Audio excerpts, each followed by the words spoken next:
tardes de nuevo. Hoy nos acompaña, como comentaba antes, Ignacio Pedrosa. Ignacio Pedrosa es doctor arquitecto por la Escuela Técnica Superior de Arquitectura de Madrid, en la que es profesor del Departamento de Proyectos Arquitectónicos. Ha sido profesor invitado en las escuelas de arquitectura de Pamplona, Valencia, Universidad Internacional de Cataluña y la Universidad de los Andes, en Colombia. En 1990 funda, junto a Ángeles García de Paredes, el estudio Paredes Pedrosa Arquitectos. Crítico y conferenciante de la Escuela de Diseño de Harvard, en las escuelas de arquitectura de Zúrich, Mendrisio, Lausanne, Múnich, Graz y Buenos Aires, entre otras.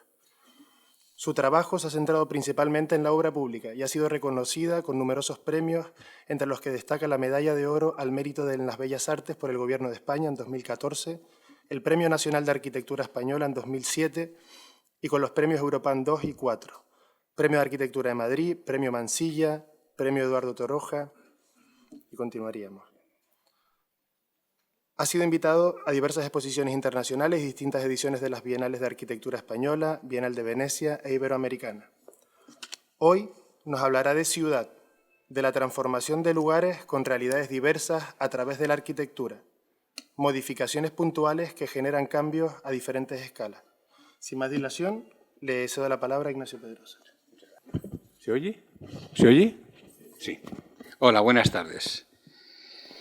En primer lugar, muchas gracias a vosotros, al Colegio de Arquitectos, decano, al vocal de Cultura y a los organizadores, a Jorge y a su equipo por contar con nosotros para el arranque de esta aventura que empieza la ciudad, que ya lo ha dicho el alcalde hace un momento, es una aventura que yo también entiendo como única y para la cual habrá que armarse de responsabilidad, pero también armarse de sensación de triunfo por anticipado, porque pocas ciudades tienen oportunidades como esta, de tener a estas alturas del siglo XXI una posibilidad de transformación de tal calibre en el mismo centro y en una situación privilegiada y en unas condiciones que, no voy a repetir, que ya les ha dicho el alcalde, absolutamente únicas. Cuando me llamó Jorge, yo le comenté que yo no soy un experto urbanista, y aunque hayamos hecho algunas propuestas en nuestro estudio es un estudio pequeño de arquitectura, hemos hecho propuestas que repasaremos algunas ahora de una manera un poco somera, un poco para recargar algunos de los aspectos que yo creo que son fundamentales en las ampliaciones o en las modificaciones o en las transformaciones de la ciudad. Y lo haremos un poco pasando de puntillas para luego explicar algunas experiencias propias de un edificio, de edificios que han tenido que resolver más cuestiones que las exclusivamente programáticas y funcionales, y que se han tenido que ver con aspectos urbanos de uno u otro carácter que les han condicionado. Quiero hacer esta aclaración porque creo que el lema de estas jornadas se refiere a hacer más ciudad, y yo personalmente entiendo que hacer más ciudad es hacer más arquitectura. Y yo no entiendo la ciudad si no es en términos de arquitectura. Es evidente que la arquitectura y el arquitecto tienen que apoyarse en multitud y cada vez más complejas disciplinas que le facilitan y le trasladan determinados datos imprescindibles para lo que es la proyectación de la ciudad. Pero la ciudad se hace desde la arquitectura y desde los edificios. Y los edificios tienen que asumir la responsabilidad de que no solamente resuelven programas funcionales, sino que al final lo que hacen es crear el escenario donde se va a producir la vida urbana, la vida social.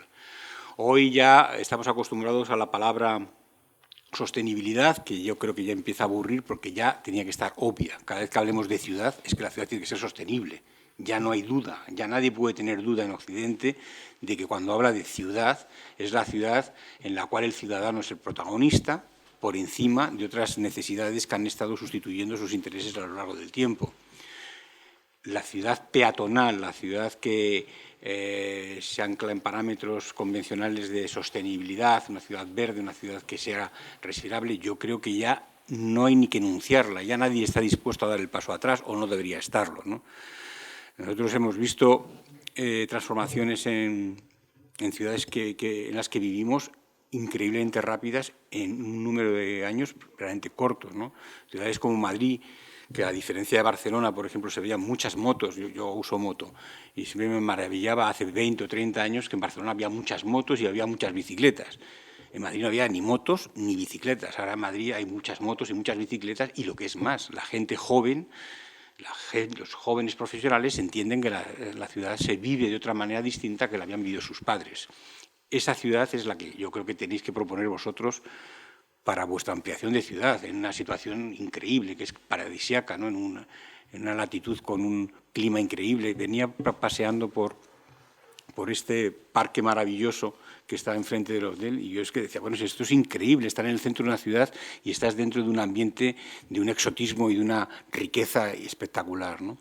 Bueno, yo no voy a hacer más introducción, sino que recordar algo que hacemos los arquitectos siempre, algunas de las citas que son comunes a Alberti, cuando se refería a que la arquitectura es como la ciudad y la ciudad es como la arquitectura, que una ciudad es como una casa grande y que una casa es como una ciudad pequeña, que la relación entre las partes tiene que ser siempre una relación que sea capaz de darle una facilidad de funcionamiento, y esto no es funcionalismo, en todas sus magnitudes y en todas sus dimensiones.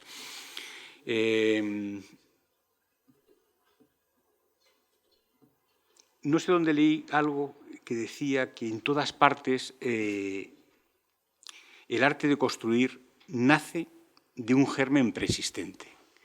Y quiero subrayar esto porque creo que es verdad, creo que no es posible inventar las cosas de cero, y en el caso que nos ocupa, el caso de la refinería, tiene tal potencia formal, visual, histórica, que configura en sí misma una obligación, lo comentábamos antes mientras estábamos de pie charlando. No vale pensar que vamos a hacer tabla rasa y se va a demoler todo.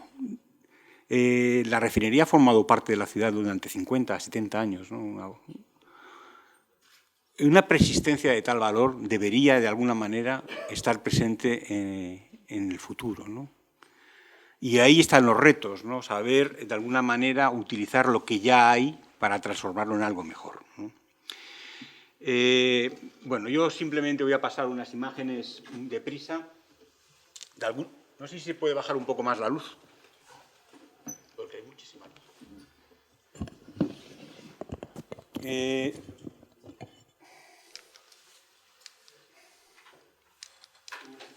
Aquí, hay que apuntar aquí.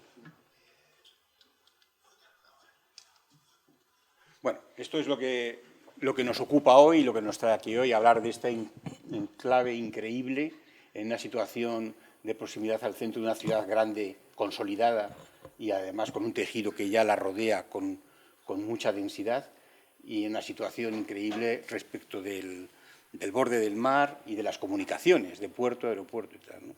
Yo creo que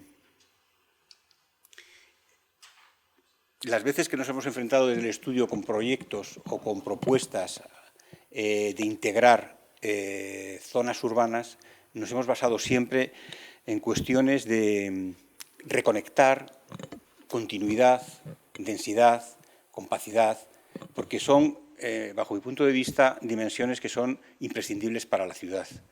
Hoy entendemos la ciudad como un paisaje continuo, donde las personas andan en continuidad, atravesando distintos ambientes, pero que nunca existen cortes en ese recorrido, ¿no? Esto fue un proyecto hace muchos años, que yo creo que fue presentado aquí hace muchos años, con tiempos de Virgilio, de una integración de unas colonias que había en Madrid, de los años 40, que eran unos grupos de casas que estaban como formando una isla en un tejido que había ido rodeando, ¿no? La operación y la estrategia era muy sencilla, buscar la manera de dar continuidad a la trama urbana existente perimetral para conseguir que ese trozo de ciudad que ahora mismo estaba aislada, pues formase parte del tejido común de la ciudad, ¿no?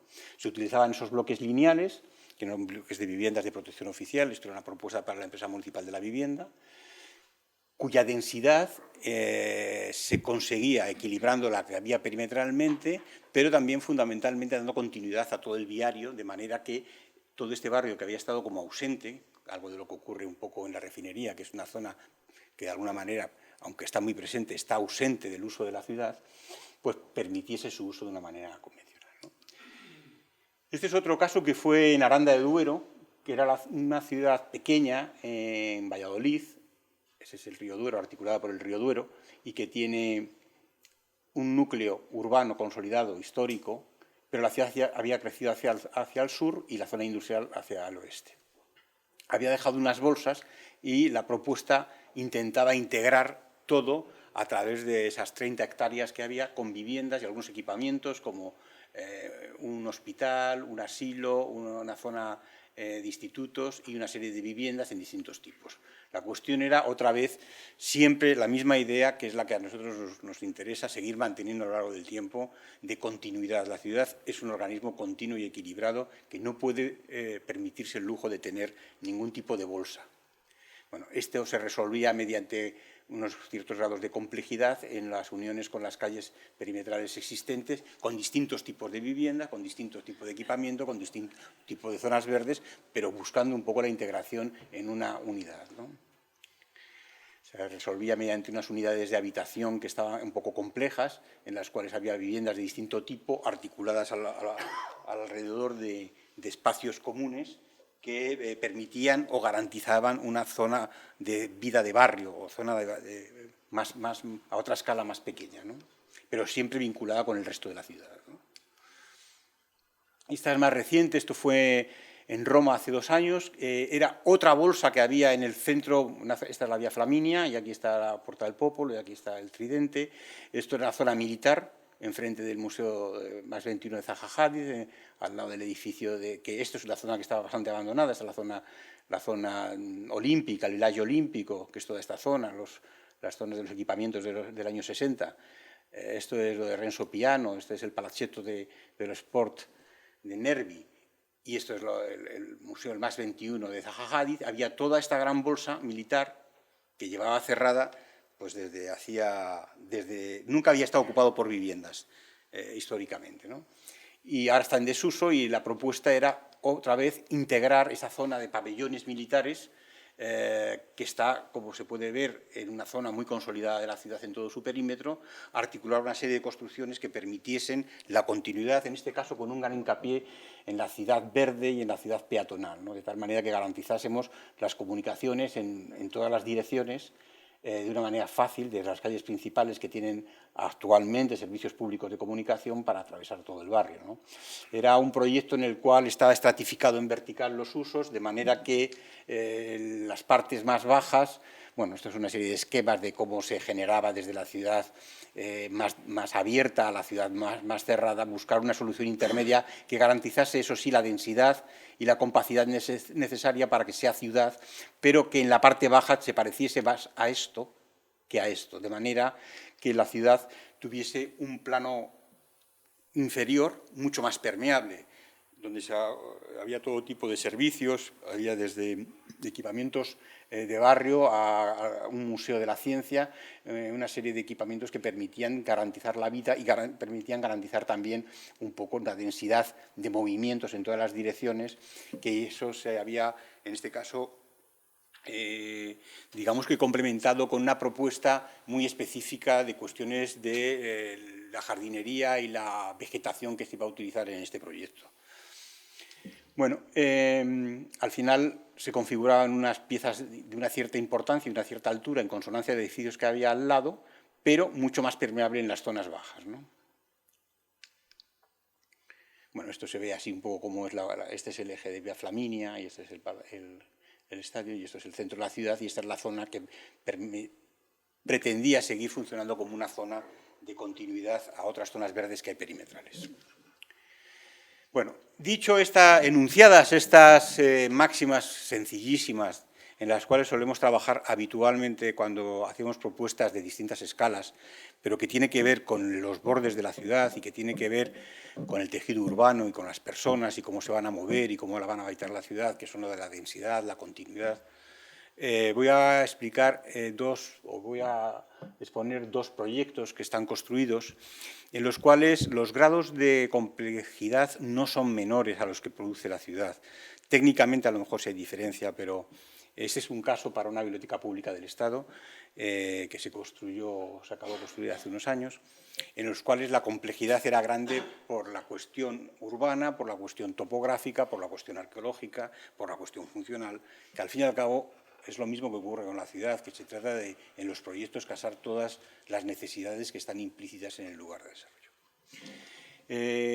La primera experiencia que produce Ceuta es el atravesar el estrecho de Gibraltar, que es una cosa tan próxima como esta. Parece a veces, hay momentos que como solamente se puede ir en barco, y lo he recorrido, me parece que han sido 72 veces, entre uno y otro sentido, uno a veces tiene la sensación de que está en un lago suizo, porque ve tierra alrededor, ¿no? Esto está tomado desde la zona de Tarifa y esto es la zona esto ya es Ceuta, ¿no? Estas son las montañas del norte de Marruecos, del Rif, y este es el barco que atraviesa cada 3 o 4 horas para llegar a este enclave extraño, geográfico, está lleno de complejidades geopolíticas, como podéis comprender, que le hace estar siempre en la prensa y no por cuestiones muy agradables, ¿no? Esto es una cuestión que a nosotros nos gusta resaltarla, que cuando acabamos la obra, el alcalde presidente de la comunidad nos hizo poco menos que hijos adoptivos, subrayando de que era para él un placer ver que Ceuta era noticia por cosas distintas de las que normalmente salían los telediarios, ¿no? El enclave de la biblioteca es en el mismo casco urbano, un casco urbano muy compacto, porque toda esta zona es una zona militar, es la que está más metida en el estrecho. Esta es la ciudad histórica. En realidad esto es casi una isla, porque aquí hay un canal artificial de defensa. Esto es la zona, digamos, musulmana de la ciudad, y a partir de aquí es la frontera con Marruecos, por lo cual no hay ni sitio para aeropuertos, solamente hay el puerto, que es donde se llega habitualmente. La ciudad es una ciudad compacta, es una ciudad histórica en todos los sentidos, es una de las patas de las columnas de Hércules famosas, ¿no? Una Gibraltar y otra es las montañas de Ceuta, que está dibujada y retratada por artistas de todas las culturas que han atravesado el Mediterráneo y han cruzado el estrecho. Esto es un grabado holandés, ¿no? En el cual ya da cuenta de una particularidad clara de la ciudad, que son la topografía exagerada, ¿no? Esa topografía hace que la ciudad vaya sustituyéndose a sí misma y vaya cambiando edificios más bajos por edificios cada vez más altos, ¿no? Se ven las grúas como va permitiendo que la ciudad vaya más para arriba, porque no hay sitio físico donde crecer. Ya estamos, esto es la Bahía Sur, que ya es un cortado, y realmente la ciudad tiende a crecer, ¿no? Aquí había que construir la biblioteca, que aparece en esa situación. La ciudad, como digo, está caracterizada por las colinas. Este es el barrio del Príncipe, que era el protagonista de una serie que ha habido durante unos años en televisión, que es una de las colinas, es la zona musulmana. Hay otra colina que está habitada por los muertos, que es el cementerio musulmán.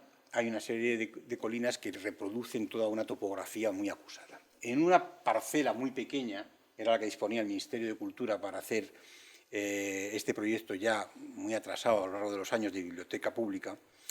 Esta era la parcela que proponían para el concurso, limitada por una calle y por otra calle, y aquí una zona verde. Pero en la parcela de este tamaño existía este yacimiento arqueológico que había que mantener y respetar, incluso potenciar en el proyecto. Esos eran los condicionantes graves, ¿no? Era un yacimiento que había sido excavado, que había sido documentado y que había sido llevado en sus piezas más importantes al Museo de la Ciudad, como algunas de las tratamientos de las paredes que eran verdaderamente singulares y atractivos.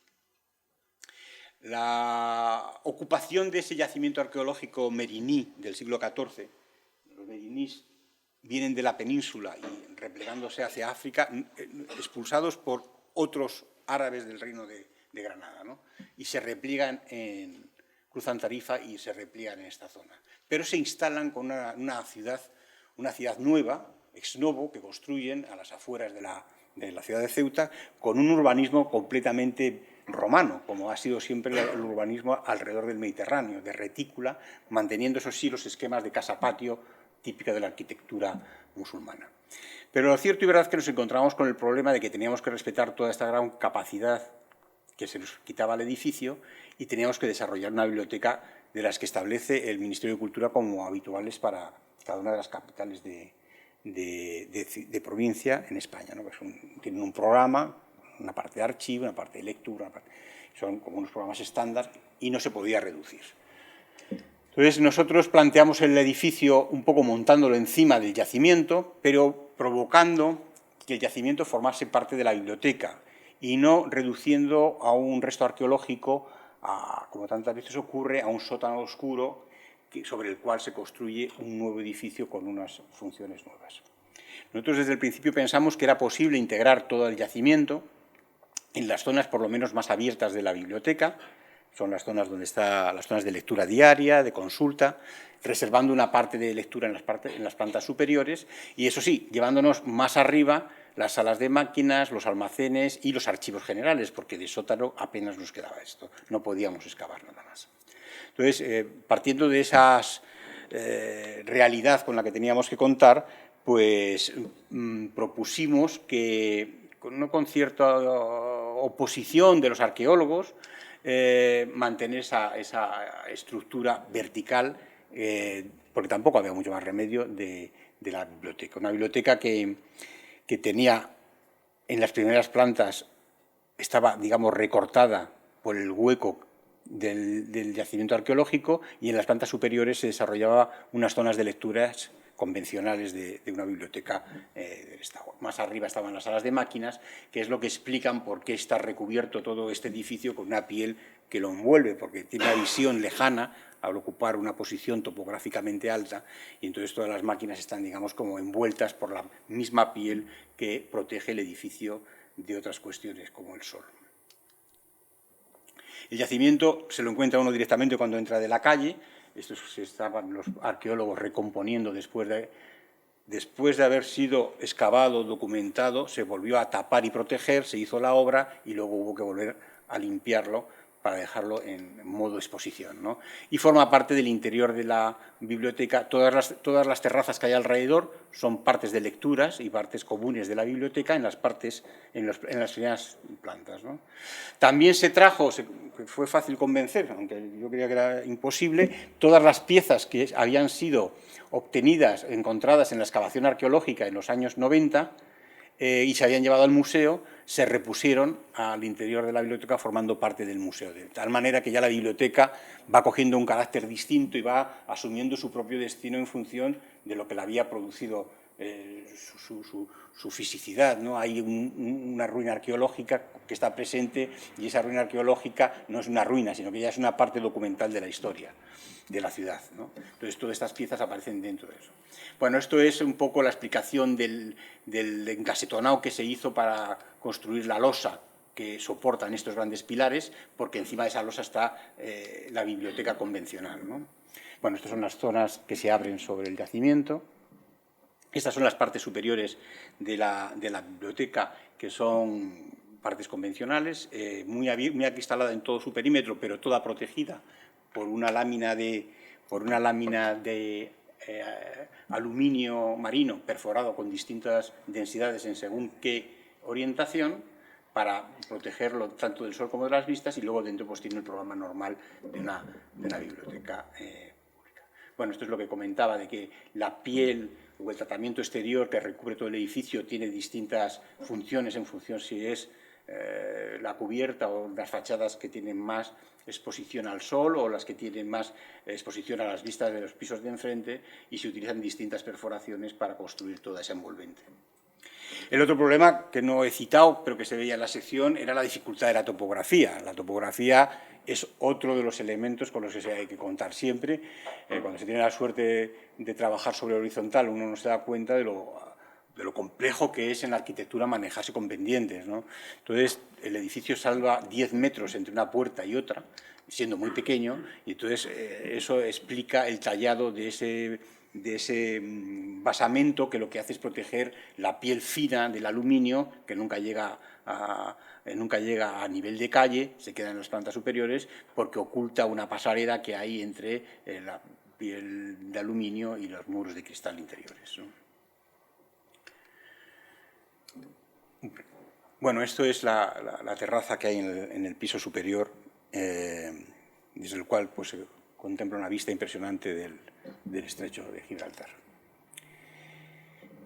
Bueno, esto es una obra más reciente, que es un un equipamiento, ya es un caso muy concreto de un edificio también, no hay tanto como el planteamiento urbano, aunque hay que dar respuesta a un vacío urbano que llevaba muchos tiempos previsto en Lugo. Lugo está ahí situado, este es el plano de la península, y no sé por qué, pero me gusta siempre poner el plano de las vías romanas, me parece que articula la península de una manera muy interesante, ¿no? Hay una verticalidad por aquí que no existe ahora, ¿no? Bueno, Lugo, yo creo que todos sabéis, es una ciudad que está amurallada con una... Bueno, es la única ciudad europea que tiene una muralla romana completa, original, ¿no? Que es este recinto. Estas cosas siempre son muy significativas, ¿no? Pero no es porque seamos muy cuidadosos, o en Galicia sean muy cuidadosos, es porque en realidad Lugo ha sido una ciudad bastante pobre, agrícola, y no ha tenido muchos medios para destruirla, yo creo. Y entonces a veces la pobreza funciona como aliado de la cultura y hace que prevalezcan restos que en otras ciudades hubiesen sido demolidas con el tiempo. Pero fuera de la ciudad, en un principio, bueno, las cosas como son. Se hizo un concurso para el auditorio aquí, dentro. Pero la UNESCO, una vez ya fallado, lo echó atrás y dijo que si se construía ese edificio, Lugo perdía su calificación de ciudad de la humanidad. No sé exactamente el rango cuál era. Entonces decidieron buscar un vacío urbano que había aquí, en una pendiente también grande hacia el río, que está construido en todo su entorno, y dejaban todo este espacio para construir, para proyectar el auditorio. Fue un concurso, me parece que fue restringido. Nosotros lo que planteamos fue liberar la mayor parte, bueno, estas son las murallas de Lugo, que se han convertido en una infraestructura urbana muy curiosa, porque es un paseo urbano que la gente lo utiliza para ir de una parte de la ciudad en vez de atravesar por las calles, ¿no? Y tiene una potencia increíble. Nosotros decidimos ocupar un extremo del solar, dejando el otro como parque. No sé si se va a hacer ahora porque hay otros intereses por ahí, pero la intención era venirse a una esquina por ese motivo y porque también desde este punto hay unas vistas sobre el río que de alguna manera le liberan de la presión construida de todo este barrio, que son edificios residenciales de bastante altura y muy faltos de equipamientos, ¿no? Son muy densos en el sentido peor de la palabra, son muy densos en el sentido de que son bloques que llegan hasta el suelo y que no tienen ningún tipo de equipamiento en sus partes bajas y se recorre de una manera un poco antipática la ciudad por ahí, ¿no? El edificio quería resolver eso, quería resolver también, como veremos luego, el problema de la diferencia de cota entre esta parte alta de la calle y la parte baja, que son como 15 metros de altura. También que esto es una calle, una avenida, la avenida Magoy, que tiene un claro carácter urbano, como comento, tiene todo un recorrido de fachada prácticamente continua, excepto aquí, que deja un hueco que se permite ver el río. Y esto es una calle, en cambio, de servicio que apenas tiene tráfico y que da a unas casas que hay aquí. De tal manera que nosotros pensamos en organizar el edificio haciendo una zona de vestíbulos dando a la avenida y una zona de salas que se clavan de alguna manera en la zona verde y que permite crear unos espacios de acceso con un cierto carácter un poco más íntimo que el que se puede tener en la zona expuesta de la avenida. Ahí se ve un poco esa estrategia de buscar esta esquina para buscar también estas vistas sobre el río Miño y un poco cómo se organiza el edificio. La otra fachada, la que da a la avenida, es una fachada muy lineal, muy potente, que se enfrenta a estos bloques que he intentado evitar en la fotografía porque son unos bloques muy poco afortunados en cuanto a su diseño. No sé si habéis oído hablar del feísmo gallego, pero no es ningún insulto, está documentado y está razonado y está escrito en diversos ensayos. Y entonces es una arquitectura muy poco afortunada en la cual pues uno siente la presión de elementos históricos poco afortunados. Hacia atrás, hacia la zona del parque, que también hay unas casas en la parte más alta, el edificio se fracciona mucho más y crea unas entradas. Esto es la entrada a la cafetería, ¿no? Y aquí se ve el esquema de funcionamiento del edificio. El fraccionamiento que hay hacia el parque, ¿no? Una respuesta natural al perímetro, a las cuestiones que suceden en el perímetro del edificio. La zona del parque permite dos cuestiones. Permite un uso de ese parque que si no quedaría como oculto o de alguna manera no fácil desde la avenida que hay, desde la avenida Magoy, y sin embargo también permitiría una utilización del parque incluso desde dentro del edificio, como luego veremos. La sección es esta, que se ve que hay un gran desnivel desde la cota alta del parque a la avenida, que es esta. También he evitado aquí las casas están aquí enfrente, ¿no? Entonces, el edificio tiene esta organización en la cual una gran galería distribuye al público, que bien entra por aquí o bien entra desde la avenida por un vestíbulo, y utiliza las dos salas que se apoyan en el terreno, como lo han hecho clásicamente las salas de teatro, buscando el apoyo y la topografía para excavar su sección, y también incluso busca el abrirse al parque, porque tampoco tienen por qué ser salas cerradas las salas para escuchar música o para escuchar una conferencia. Yo ahora mismo estoy viendo la calle y me parece estupendo, ¿no? Me parece que estás más abierto. Esto es una de las entradas desde el parque, más recogidas, que te permiten pues, fraccionar esos volúmenes. Allí se ve prueba de la arquitectura de Lugo. Bueno, esto es un poco la complejidad de la sección, en la cual, aunque son salas muy sencillas aparentemente, encima tienen todo un mecanismo escénico complejo, con cabinas, con instalaciones superiores, y bueno, esto es lo que es la sección de lo que es el techo acústico. Estos son otros problemas que yo creo que hoy no vienen al caso aquí.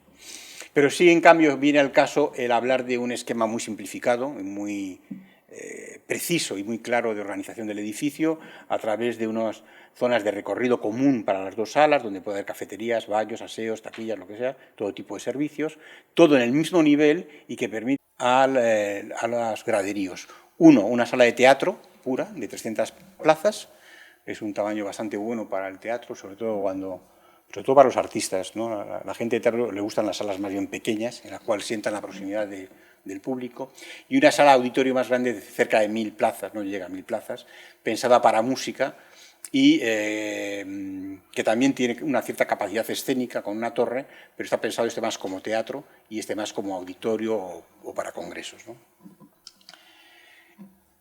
Desde la entrada uno entra muy alto respecto de la calle de enfrente. Es un edificio pues, con unos vestíbulos muy claros y muy generosos de aire y de luz, orientado hacia... En Galicia es buena esta orientación.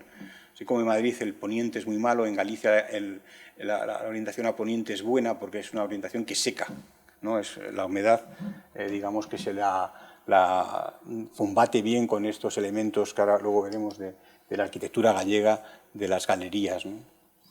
Bueno, estos vestíbulos son los que distribuyen, bajan hasta la calle de abajo, en la otra posición, en la otra forma de acceder, y el edificio muestra en su sección el acople al terreno, ¿no? a la topografía, que es bastante contundente, ¿no? Mantiene el rigor urbano de la avenida, dejando una zona verde entre los coches y los accesos al edificio, pero también permite los accesos desde la zona del jardín, ¿no? Donde se entra directamente a la cafetería.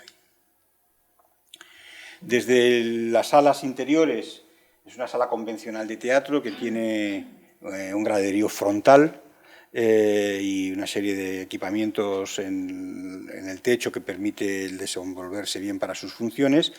Se mantiene la idea de que esté abierto al exterior mediante una doble pared de vidrio por la cual discurre una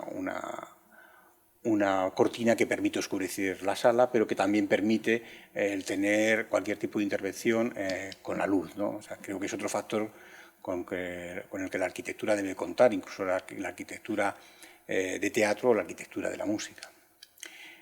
Esta es la otra sala, que es una sala mucho más grande y más compleja, en la cual uno desde que entra ve el exterior, un interior que se ve también desde el exterior cuando está iluminado, y que permite poner en relación el jardín, que está rematado con una serie de robles, y el interior del edificio, ¿no?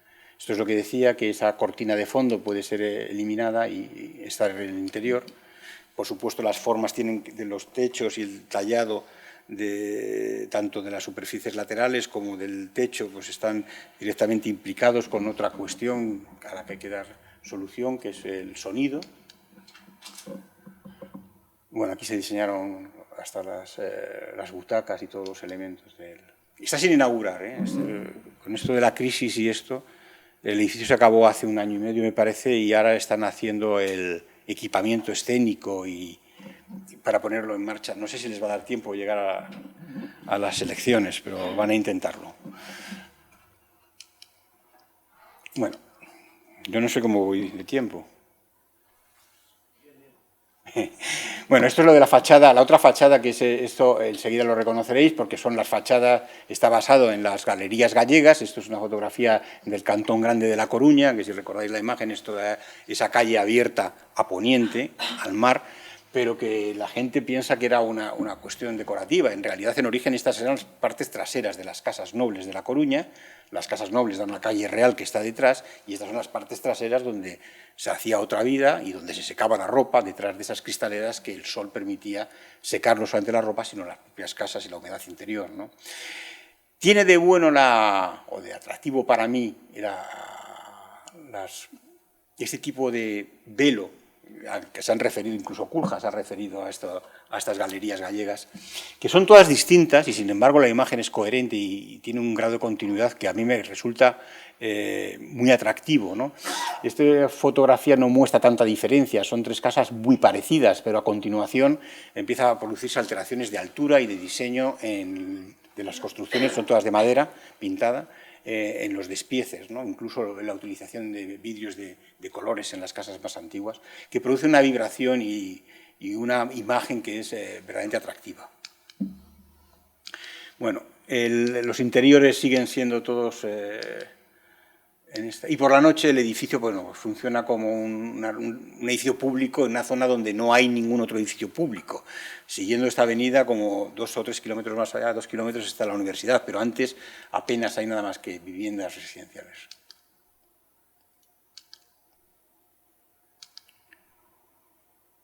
Bueno, el tratamiento es un muro cortina de verdad, está colgado de la estructura de arriba, que vuela, y permite tener, bueno, una diferencia de transparencia en función del uso que hay detrás. Los vidrios son distintos, con distintos tratamientos intermedios, y permite tener o visión total o resguardarse un poco de las vistas de las casas de vecinos que están muy próximas, ¿no?